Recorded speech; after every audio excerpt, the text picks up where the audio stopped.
Hello everyone, welcome back to our channel Bhavitha sweet food. వారానికి ఒక రోజు అంటే పిల్లలకి హాలిడే ఉండే రోజు మేము కంపల్సరీ చేసుకునే రెసిపీ ఏంటంటే ఈ పొంగల్ పచ్చిపులుసు అండి. పచ్చిపులుసు చేతితో పిసికే పని లేకుండా చాలా అంటే చాలా ఈజీగా ఎంతో రుచిగా ఉండే ఈ పొంగల్ ఇంకా పచ్చిపులుసు ఎలా ప్రిపేర్ చేసుకోవాలో చూసేద్దాం. దీనికోసం అయితే ఒక అరకప్ అంతా పెసరపప్పు తీసుకొని ఒక కడాయిలో తక్కువ మంట మీద మనం అయితే ఫ్రై చేసేసుకోవాలి. వీటిని బాగా ఫ్రై చేసుకొని మంచి స్మెల్ వచ్చేంత వరకు వేయించేసుకుంటే సరిపోతుంది.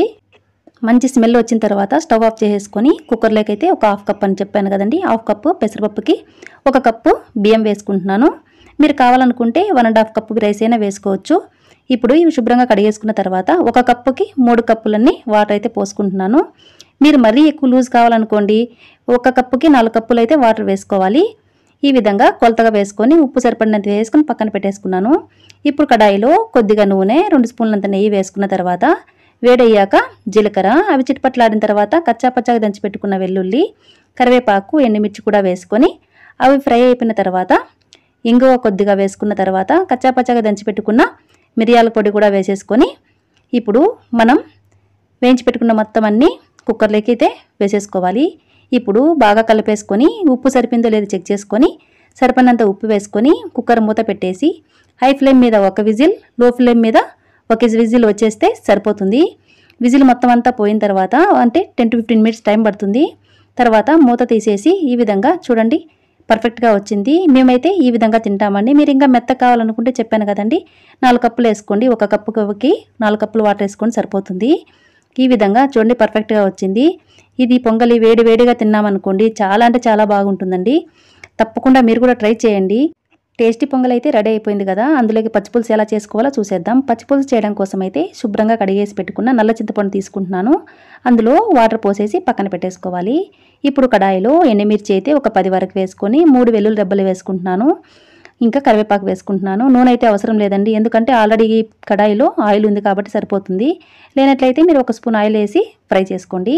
ఇప్పుడు ఇవన్నీ ఫ్రై అయిపోయిన తర్వాత చివరగా జీలకర్ర కూడా వేసుకొని ఫ్రై చేసుకొని స్టవ్ ఆఫ్ చేసేసుకొని పక్కన పెట్టేసుకోవాలి.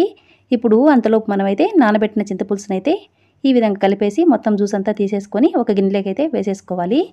ఇలా మొత్తం 2-3 సార్లు వాటర్ పోసి మొత్తం అంతా కలిపేసి చింతపులుసు జ్యూస్ అంతా అయితే ఒక గిన్నెలోకి తీసేసి పక్కన పెట్టేసుకున్నాను. ఇప్పుడు మిక్సీ జార్లోకి అయితే మనం వేయించి పెట్టుకున్నవన్నీ వేసేసుకొని 1 స్పూన్ సాల్ట్ వేసుకొని మెత్తగా అయితే గ్రైండ్ చేసుకోవాలి. ఇప్పుడు ఇందులో అయితే మనం కలిపి పెట్టుకున్న పులుసులోకి అయితే ఈ పేస్ట్ని వేసుకొని బాగా కలిపేసుకొని ఇందులో ఇంకొద్దిగా సాల్ట్ పడుతుంది కాబట్టి ఇంకొద్దిగా సాల్ట్, ఇంకా కొద్దిగా షుగర్ వేస్తున్నాను. మీరు కావాలంటే బెల్లం ముక్కైనా వేసుకోవచ్చు. దీన్ని వేయడం వల్ల టేస్ట్ అనేది చాలా బాగా వస్తుంది. ఇప్పుడు సన్నగా తరిగి పెట్టుకున్న ఉల్లిపాయ ముక్కలు కూడా వేసేసుకొని బాగా కలిపేసేసుకొని ఇంకొకసారి ఉప్పు సరిపోయిందో లేదో చెక్ చేసుకొని పులుపు ఎక్కువగా అనిపిస్తే ఇంకొద్దిగా వాటర్ కూడా యాడ్ చేసుకొని ఈ విధంగా కలిపేసుకుంటే మన టేస్టీ పచ్చిపులుసు కూడా రెడీ అయిపోయిందండి. ఇంకా వేడి వేడి పొంగల్లోకి ఈ పుల్లటి పచ్చిపులుసు వేసుకొని తింటే ఉంటుందండి. ఆహా, చాలా అంటే చాలా అద్భుతంగా ఉంటుందండి. మళ్ళీ ఈ రెసిపీ తినాలనిపిస్తుంది. మీరు కూడా ట్రై చేయండి. మీకు ట్రై చేశాక మీకు ఎలా వచ్చిందో, మీకు నచ్చిందో లేదో కామెంట్ సెక్షన్లో కామెంట్ చేయడం అయితే అస్సలు మర్చిపోవద్దండి. చివరిగా 1 స్పూన్ నెయ్యితో సర్వ్ చేసుకోండి. వీడియో నచ్చినట్లయితే లైక్ చేయండి. Thanks for watching.